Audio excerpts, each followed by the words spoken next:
Gente, esse próximo convidado, que é uma honra para nós, o Alexandre Ostrowiec, que é da Multilaser, uma gigante nacional, um orgulho desse país.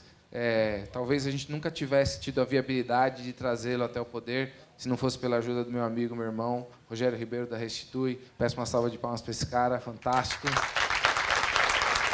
Espero tê-lo aqui ainda, uma história que vale muito a pena. Então, sem mais delongas, só estou vendo aqui que eu... Estamos bem aqui, Paulo? Algo acontece.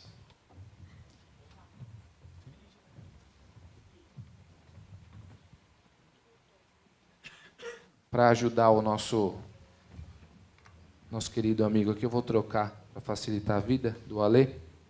Vou deixá-lo com vocês aqui. Já é um palestrante bastante experimentado. Então, eu peço que vocês recebam com carinho o Alexandre Ostrowiec, da Multilaser.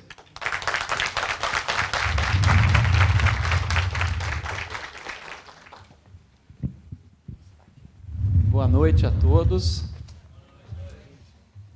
Assisti a palestra da Bia com duas sensações. A primeira é o encantamento total pela história dela, e o segundo é me sentir num lixo.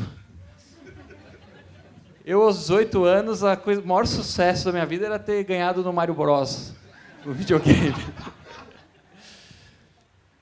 Eleições para presidente 2022, já sabemos aí, se aos 18 ela atingiu tudo isso, impactando mais de 100 mil pessoas, imagina o que tem a fazer pela longa e maravilhosa vida que ela vai ter pela frente. Uma honra enorme para mim poder estar aqui com vocês, contando um pouquinho da minha história, uma história de muitos erros, alguns acertos também, e a minha ideia é que possa servir de bom aprendizado aí, para quem quiser pelo menos aprender com os erros, vai não repetir os erros que eu cometi, já é bem bacana. Pode passar aqui? Perfeito. Legal. Muito bem, então vamos nessa jornada aí, vou passar um pouco dessa história de vida. Espero que todos gostem. Um pouco da minha origem, eu venho de uma família de judeus, de um mundo muito diferente do mundo que te conhece hoje. A Europa do século XIX, início do século XX. Meus avós nasceram na Polônia, em cidadezinhas agrícolas, eles eram pequenos comerciantes, e lá viviam de vender peças de ferragem. O bem mais caro da família era uma carroça, com um cavalinho lá que levava os produtos de uma cidade para outra. E lá eles viviam há muitos anos uma existência bem rural mesmo, muito simples, muito religiosa. O pessoal naquela época era muito, muito tradicional. E achavam que essa vida ia continuar para sempre. Século após século, né, pelo menos uns 500 anos aí de história na Polônia, eles tinham. Até que no ano de 1939, como a gente sabe bem, né, o pessoal que gosta um pouco mais de história, a Polônia foi invadida pela Alemanha nazista, e meus avós, como judeus, eram de um grupo perseguido, né, pelos nazistas. Então, eles foram levados para campo de concentração, onde eles passaram 6 anos como prisioneiros de guerra, trabalhando como escravos. A minha avó era responsável por costurar botas para os soldados alemães, e o meu avô, ele trabalhava na porta do forno, onde eles queimavam as pessoas que morriam. Então ele era responsável por entrar no forno e tirar os corpos de lá e carregar para jogar na vala. Sei que são palavras meio fortes, mas é a realidade do que eles passaram. Praticamente todos da minha família foram assassinados naquela época. Sobraram só eles dois. E depois da guerra, eles tiveram a tarefa de tentar reconstruir a vida. Não queriam mais ficar na Europa, uma terra muito devastada pela guerra e pelo racismo, e ouviram falar que havia um distante país tropical, onde, pelo que eles escutavam, as pessoas eram bem tratadas e se respeitavam, e era um país muito promissor. Foi assim que eles pegaram um navio e vieram desembarcar no Porto de Santos, desse nosso maravilhoso Brasil. Ficaram encantados pela terra brasileira, pela diversidade, né? E aí, logo após a guerra, tentaram restabelecer, né, reconstruir a vida deles. Chegaram aqui sem falar uma palavra de português, sem dinheiro, só com a roupa do corpo praticamente, e começaram a tentar correr atrás, trabalhar aqui, trabalhar ali, né, se virando com aquela língua dos negócios, que é uma língua universal, né? Mim quer isso, tu dá isso, troca. E como toda troca, ela é o sistema mais eficiente já criado pela humanidade, para uma pessoa poder dar alguma coisa de valor e receber outra coisa de valor. É um sistema extremamente digno, né, a troca. Seja pela negociação, pela venda, pela compra ou pela troca, os dois lados, por definição, saem sempre melhores do que eles começaram. Essa é a vantagem da troca livre, né? Se existe troca livre, existe oportunidade de enriquecimento, né, de subir, de crescer de vida, etc. A troca é um dos maiores meios que existem no mundo para estabelecer a prosperidade e a paz. Diz também a história medieval, eu gosto muito de história, né, é um hobby meu, fiz faculdade de história também, curti muito, ler muito sobre história. Mesmo na Idade Média, durante as cruzadas, você sabe que durante as cruzadas, cristãos e muçulmanos se matavam pela Terra Santa, certo? Porém, os dinares árabes eram perfeitamente aceitos pelos cruzados na hora de trocar. E as moedas de ouro dos cruzados eram perfeitamente aceitas pelos muçulmanos. Era o único momento de paz, era a hora que todo mundo parava para fazer o comércio. O comércio ia se estabelecendo, né, e tomando lugar de onde tinha guerra. E meus avós chegaram ao Brasil basicamente com 4 valores de família, valores muito importantes. A ideia de que você tem que estudar muito, você tem que trabalhar muito, tem que poupar e precisa doar. Por isso, é uma das coisas que eu me identifiquei muito com a apresentação anterior da Bia, né? Essa coisa do doar é um conceito muito importante da comunidade judaica. Fui criado com a ideia de que você precisa fazer a doação, e, inclusive, no judaísmo não existe a palavra caridade. Caridade não existe essa palavra no judaísmo. Existe uma outra palavra chamada tzedakah. Tzedakah é uma palavra em hebraico, que é uma obrigação humana. Você é obrigado por Deus a fazer a tzedakah, que significa justiça social. Um comando para o judeu é não fazer caridade, você tem que fazer a justiça social, é uma obrigação, não é um favor que você está fazendo para a pessoa desfavorecida, e sim é uma obrigação sua, né, contribuir para a melhoria do mundo. Então, com muito esforço, muito trabalho, a família foi, aos poucos, né, crescendo, e conseguiu, 20 anos depois, formar o primeiro membro da família Ostrowiecki. Meu pai se formou em engenharia pelo Mackenzie, foi a primeira pessoa nos últimos 500 anos da família. Não sabemos antes disso, se teve mais alguém. Formado, um orgulho, né, ter um filho engenheiro, etc. E aí meu avô tinha até o sonho que ele trabalhasse numa empresa grande, tivesse uma carreira, mas o meu pai ele tinha uma veia empreendedora muito grande. Então ele começou a pesquisar novos negócios, etc. E aí ele identificou que estava surgindo no mundo esse mercado de toners. Vocês lembram do toner, da impressora laser? Muita gente ainda usa toner, né? Uma tecnologia que ficou. E ele descobriu que daria para importar e vender copiadoras que usavam toner. Aí ele comprou copiadora, começou a vender, só que tinha muita dificuldade de vender, porque o cartucho era muito caro, saía mais caro que a copiadora. E aí ele descobriu que existia uma tecnologia de reciclagem de cartucho, que era uma tecnologia que permitia você reaproveitar o cartucho e vender por menos de 1/3 do preço. Só que ninguém no Brasil sabia fazer isso. Ninguém tinha essa tecnologia. E aí ele descobriu que somente em 3 empresas no mundo estavam já fazendo reciclagem. Ligou para uma, ligou para outra e pediu para ir visitar essas empresas para aprender a fazer a reciclagem de cartucho. E todos falaram, você é louco, você está no Brasil, Você acha que você vai... O que eu vou ensinar para um brasileiro a reciclar cartucho? Até que uma empresa na cidade de Walla Walla, no norte dos Estados Unidos, na fronteira com o Canadá, tinha uma empresinha que falou, olha, se você for louco o suficiente para vir até aqui, eu vou te ensinar a fazer cartucho.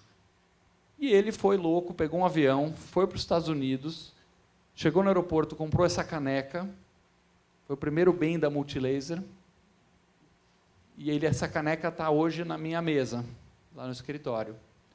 E lá ele aprendeu a reciclar cartucho de toner, que é uma lição muito grande para todos nós, né? Porque um empreendedor, se não for cara de pau, não chega a lugar nenhum. Você tem que ser um pouco cara de pau, tem que bater nas portas, não pode ter medo de tomar não. Ele tomou vários nãos até poder aprender a fazer cartucho.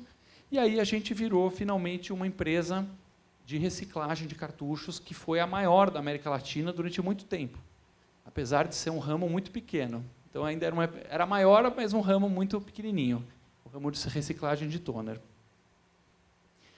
Chegando no ano de 2001, eu que estava trabalhando em outras empresas, tinha trabalhado em algumas multinacionais, sempre tive um berço de ouro, né, melhores escolas, tudo do bom e do melhor.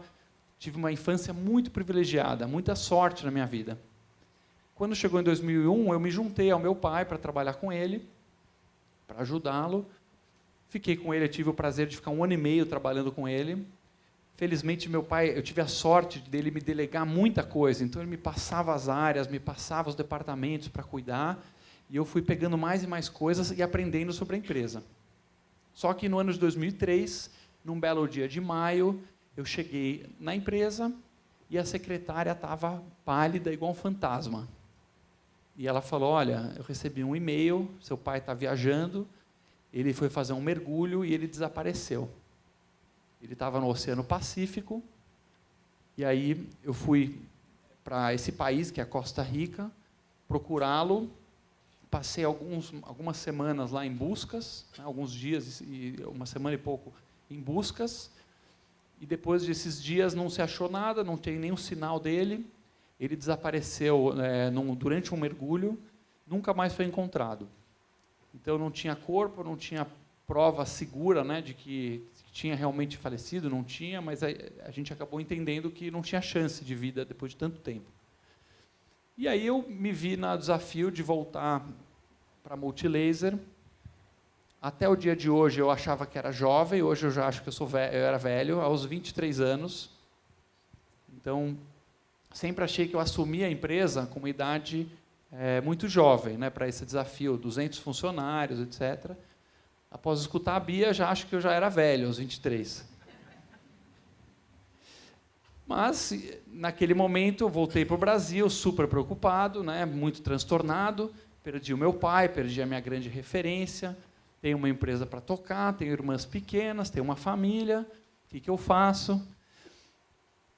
E começou a espalhar um boato na empresa de que a Multilaser ia quebrar, porque o dono tinha morrido e um moleque drogado ia assumir o comando da empresa. Esse foi o cenário que eu encontrei quando cheguei na Multilaser.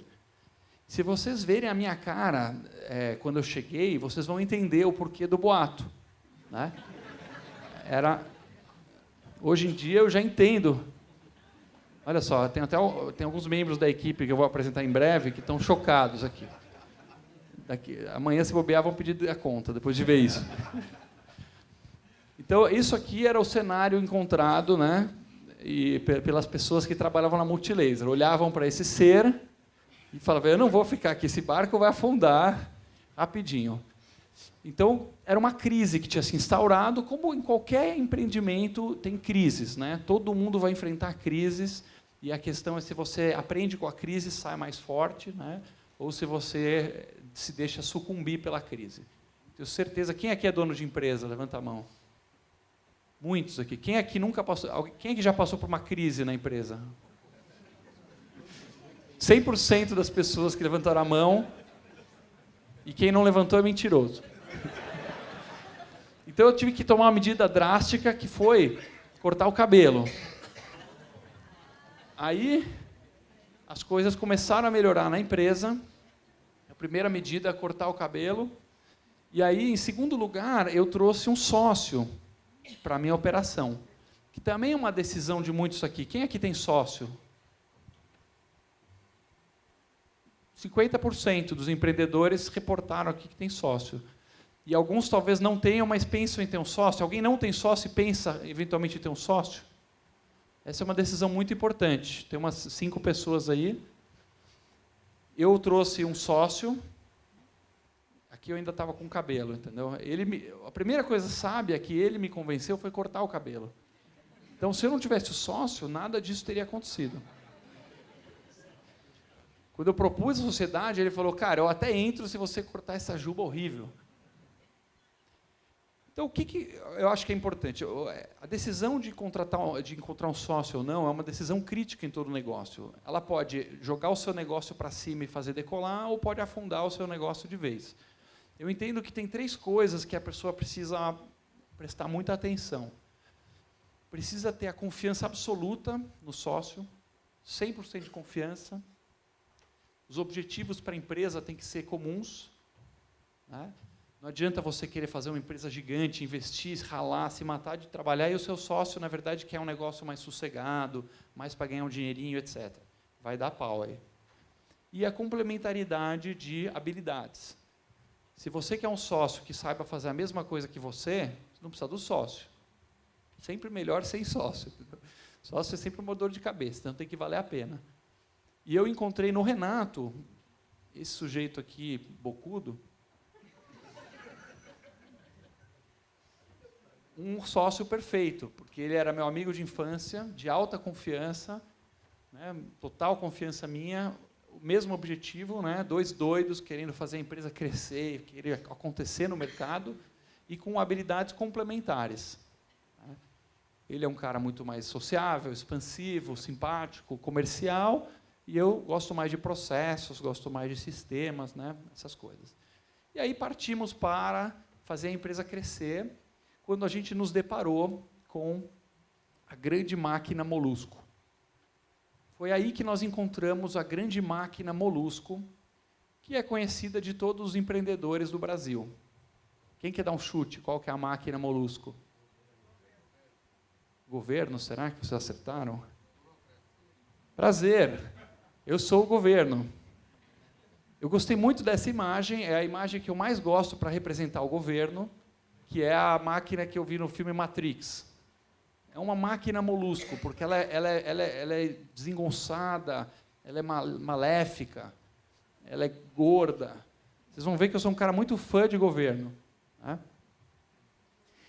Obviamente tem que ter governo. Tá? Depois, outro dia, a gente pode discutir a função do governo, o papel social do governo, tudo isso. Estou falando aqui da forma específica como o governo brasileiro é organizado, né? E especialmente como ele é desorganizado, e mais especificamente a forma como ele adora atrapalhar o empreendedor no Brasil. Estou falando alguma bobagem aqui, pessoal? É um prazer, né? Olá, como posso te atrapalhar hoje? E os não empreendedores, eles não entendem isso, porque eles não estão exatamente em contato direto. Muita gente não entende o mal que é causado, a destruição. E a gente vai entrar isso no final para amarrar um pouco até com esse negócio do terceiro setor. Né? Mas a gente encontrou aí o governo fazendo tudo e mais um pouco para atrapalhar as pessoas que querem gerar emprego no Brasil, que querem produzir, que querem crescer. Né? E aí, a gente estava nesse contexto, né? E partimos para a luta de diversificar o portfólio da empresa, lançar mais e mais produtos. Né? A Multilaser, na época, tinha apenas uma linha de produtos, que é o cartucho de impressora, e a gente identificou uma oportunidade de aproveitar o nosso canal de vendas, que eram as papelarias, para lançar novas linhas. O computador estava se popularizando naquela época. Então, as pessoas precisavam de acessórios, mouse, teclado, caixa de som, cabos, etc. Viramos uma empresa de acessórios de computador. Fomos crescendo, atingimos a liderança, começamos a vender em mercados de informática, né, não só papelaria, e começamos a lançar mais e mais e mais produtos, até que a gente se interessou muito pelo mercado de eletrônicos, que são produtos eletrônicos mais caros para o consumidor, né, de valor agregado maior. E aí a gente se deparou com as grandes barreiras alfandegárias que tem no Brasil, os impostos muito altos de importação. Então, novamente, o nosso amigo governo, ele praticamente fala que você precisa produzir o produto no Brasil para ser competitivo. Se a gente só importasse os produtos, a gente não ia ser competitivo. E eu estou falando aqui de câmera digital da época, estou falando de 2005, 2006, o MP3 Player. Quem lembra aqui dos MP3 Players? Bacana, né? Era um produto quentíssimo no mercado. E aí eu virei para o Renato, falei, Renato, precisamos montar uma fábrica, porque aí a gente vai poder produzir, né, os produtos. E aí a gente identificou que em Minas Gerais seria um bom lugar, na cidade de Extrema, para fazer a nossa fábrica. Porque lá estavam falando que ia ter um grande centro industrial, o Distrito Industrial de Extrema, onde iam poder receber a gente. Então, peguei o Renato, fomos até lá, e aí a gente chegou no Distrito Industrial, né? Aí eu falei, olha, não vai faltar leite aqui no distrito, porque a água não tinha luz, não tinha estrada para chegar lá, né? Belíssimo distrito industrial, super preparado. Mas a gente gostou da paisagem. Gostaria de dizer a todos que nenhuma vaca foi importunada nesse processo, tá? Vocês podem ficar tranquilos. As vacas foram cuidadosamente realocadas para o pasto ao lado. E já tivemos lá a presença de um grande profissional nosso, certo, Edson? Quer levantar aqui? Eu queria pedir uma salva de palmas para o Edson. Nosso diretor de logística está aqui presente. Ele é um dos que ficou chocado ao ver as vacas lá e nos ajudou a levar a fábrica. E aí, ao longo do tempo, a gente foi construindo lá, né, a planta da Multilaser, até que hoje nós já temos uma planta no Distrito Industrial que é um pouco mais organizada. Ainda tem um fornecimento de leite muito bom, nada disso foi perdido. E aqui nós temos o nosso CD, nós temos aqui a fábrica de memórias, nós temos a fábrica de eletrônicos aqui nesse pedaço, e essa foto está desatualizada, porque nós já preparamos o terreno atrás e estamos duplicando toda essa fábrica, para ficar com 48 mil metros quadrados. Temos lá 2.000 funcionários, atualmente, nessa fábrica. E as árvores, nós cortamos 6 árvores e estamos plantando 200 árvores equivalentes para fazer a compensação ecológica. Então, a gente tem muita preocupação com o meio ambiente. A água é de reuso, a fábrica é toda limpa, não tem nenhuma queima de produtos que possa poluir o meio ambiente. Então, é uma geração de empregos muito limpa lá. 60 mil. 32, mais 60 mil. 60 mil com tudo. Então, foi uma evolução legal. Aí a gente inaugurou a fábrica no ano de 2007. Eu e o Renato com a crista, né, na crista da onda, como se diz, todos felizes e contentes, orgulhosos da fábrica. E aí a gente foi fazendo aos poucos algumas melhorias que faltavam, né? A cerca elétrica, a parte de segurança. A gente deu um prazo mais ou menos de 1 mês para terminar todas as proteções da fábrica. Porém, os bandidos eles são mais rápidos do que a nossa obra de segurança. Então, uma semana depois da inauguração, vieram 3 caminhões de madrugada, 30 homens armados com metralhadoras, e assaltaram a nossa fábrica, levando boa parte da mercadoria embora. Essa foto é meramente ilustrativa, tá? Eu não quero parecer aqui que eu estou, digamos assim, manipulando a imagem. Então, não é que a gente parou o assalto no meio para tirar a verdadeira foto dos assaltantes. Tá? Esses não são os verdadeiros assaltantes. Parecem bastante simpáticos esses aqui, mas não eram os nossos assaltantes. O que é um ponto também que todo empreendedor no Brasil se depara, né? A questão de fraudes e furtos e assaltos, ao contrário de um empreendedor, por exemplo, na Finlândia, que não sabe nem o que isso significa. Né? As empresas equivalentes à nossa, que eu fui visitar nos Estados Unidos, ficam com o galpão aberto para a rua. O galpão está lá na rua aberto, enquanto a gente tem que ter homens armados lá para impedir que a fábrica seja assaltada. Foi passando o tempo, a gente começou a produzir muitos produtos da Multilaser, como, por exemplo, os tablets, os smartphones, os pendrives da Multilaser, os rádios para carro. Eu tenho certeza que todos vocês devem ter alguma coisa da Multilaser em casa. Se vocês não tiverem nada em casa, eu me mato. Sério. Um pendrivezinho, um mouse, alguma coisa vocês têm e nem sabem. Tá? Mas vocês devem ter. Até que, novamente, o nosso amigo governo, ele botou mais uma regra, dizendo que para você poder fabricar no Brasil, não só você tem que montar o produto, mas o chip de memória tem que ser nacional. Então, eu e o Renato, desesperados, caramba, investimos numa fábrica aqui, estamos produzindo produto, e agora, se eu não fizer o chip de memória nacional, a fábrica não vai valer. E o chip de memória é um chip muito caro para produzir. São máquinas muito, muito mais caras do que a gente imaginava. Era um investimento de 70 milhões de reais só em maquinário para fazer chip de memória.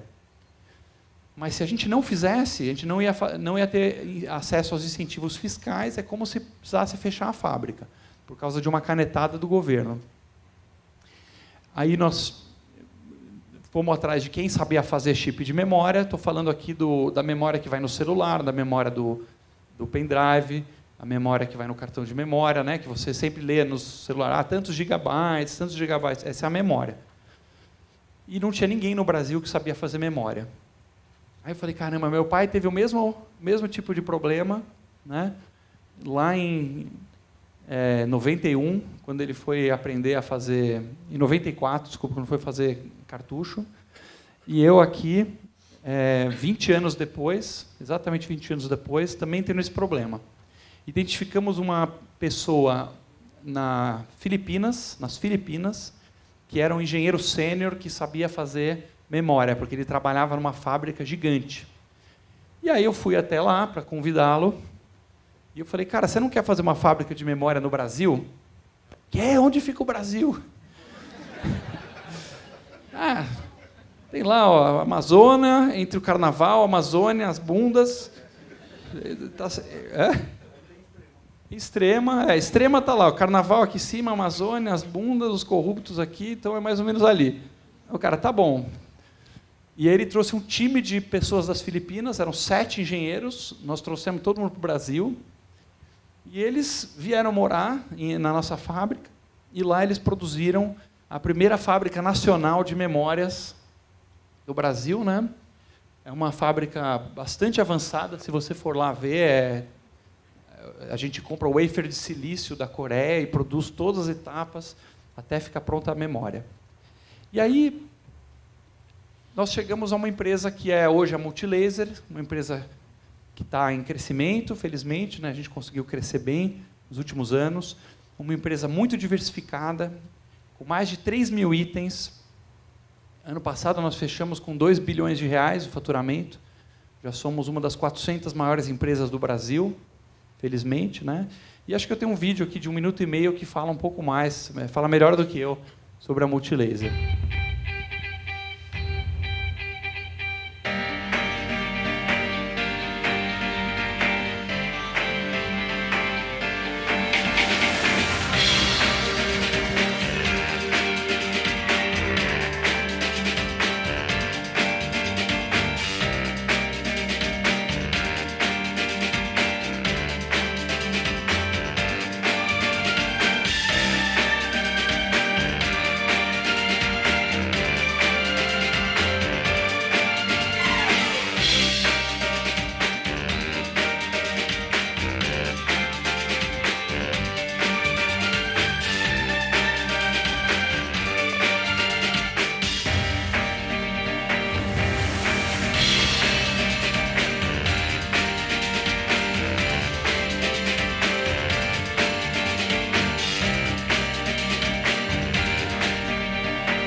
Então, essa é a Multilaser, uma empresa bastante democrática, que tem como objetivo trazer produtos para melhorar a vida das pessoas, sempre produtos acessíveis. A gente não tem nenhum item de luxo na Multilaser, nenhum item. Todos eles são de custo-benefício, voltados para a população brasileira em geral, né, como um todo. Então, produtos para casa, para o trabalho, para a produtividade, né?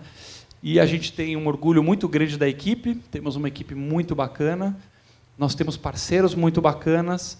Eu estou aqui a convite, né, do evento Poder Empreendedor, mas por intermédio do Rogério, da Restitui, que é uma transportadora muito parceira nossa, excelente performance.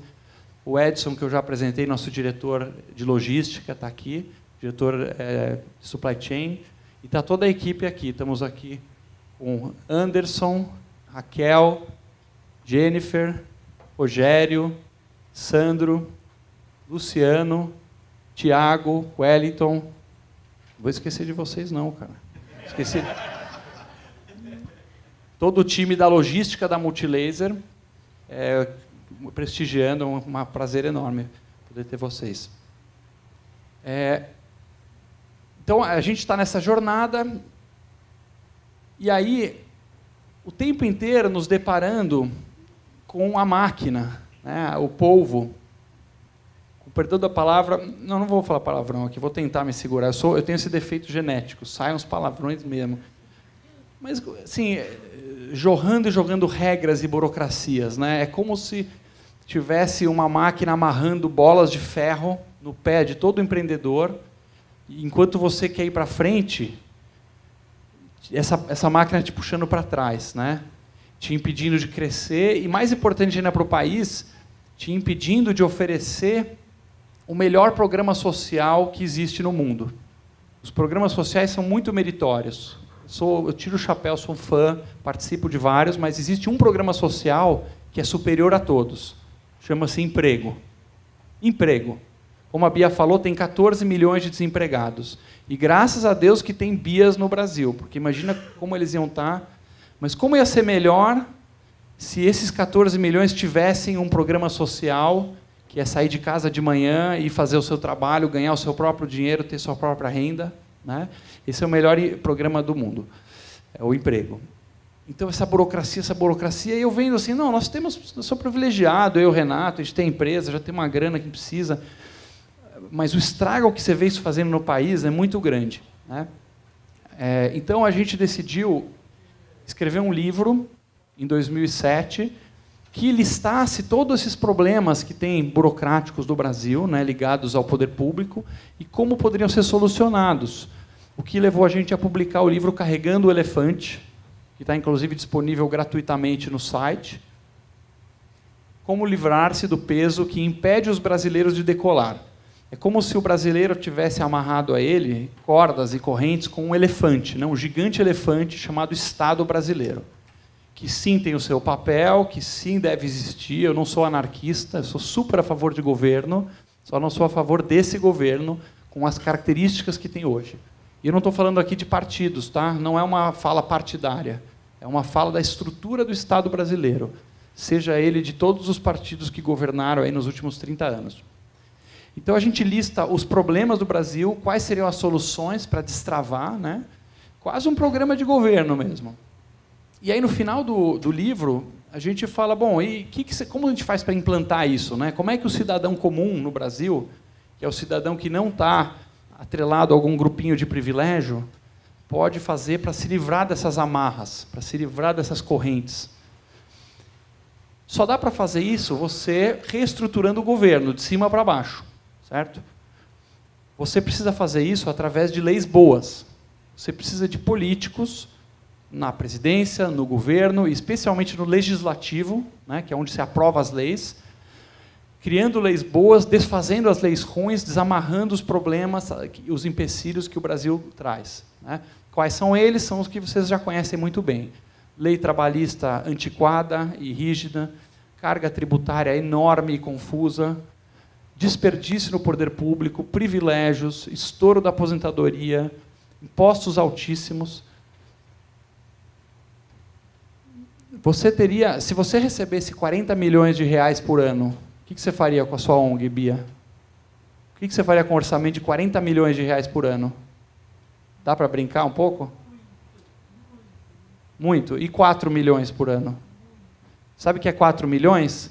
É 1/1000 do orçamento da Prefeitura de Guarulhos. 1/1000. Vocês preferem o quê? 1000 bias ou uma Prefeitura de Guarulhos? Quem ajuda mais gente? 1000 bias ou uma Prefeitura? O orçamento de Guarulhos, eu tomei o cuidado de pesquisar aqui antes de subir, é 4 bilhões de reais. O orçamento da Prefeitura de Guarulhos. Você consegue ter 1000 bias, 1 milhão. Na verdade, 1000 bias não, porque é muito mais, porque hoje você não tem 4 milhões. Só para dar um exemplo, então, assim, por exemplo, uma coisa que eu não coloquei na palestra, mas num determinado momento, eu e o Renato adotamos uma escola chamada Aleph Paraisópolis. Adotamos não porque a gente construiu a escola, mas, enfim, a gente construiu uma escola dentro da comunidade de Paraisópolis, onde lá nós educamos 150 jovens do ensino médio. E lá a gente dá bolsa de estudos e educa o pessoal tal. E tem que correr atrás todo ano para conseguir dinheiro, custa quase 1 milhão por ano, né, para tocar a escola tal. A gente está lá ralando para conseguir esse 1 milhão para educar 150 crianças. Vocês sabem quantas crianças tem no governo estadual, só na Secretaria do Governo de São Paulo, na escola? 4 milhões. Então, as escalas do poder público são tão gigantes, tão gigantescamente maiores do que na iniciativa privada, que qualquer coisinha que você faz no poder público, você ataca a serpente pela cabeça. O impacto é monstruoso. Então, a gente quis atacar exatamente lá, e para isso a gente criou um Instituto Voto Real, que é uma ONG também minha e do Renato, que comanda o ranking dos políticos. Alguém aqui já ouviu falar do ranking dos políticos? Levanta a mão.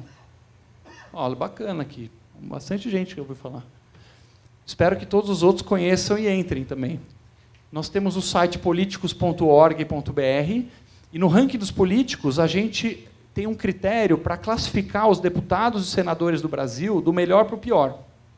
A gente classifica os políticos. No caso aqui, o primeiro é esse aqui, Lobe Neto, no momento, né? Vai mudando.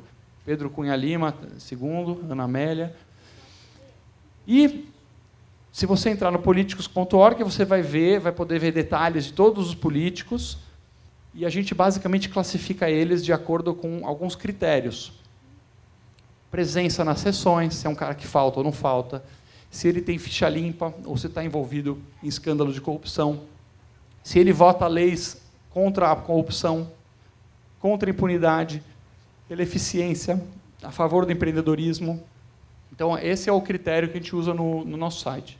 E a nossa ideia agora é impactar 20 milhões de eleitores nessa eleição agora 2018. Esse projeto já tem 6 anos. Estamos já com 1.300.000 seguidores no Facebook. Tem bastante seguidores. E está bem legal.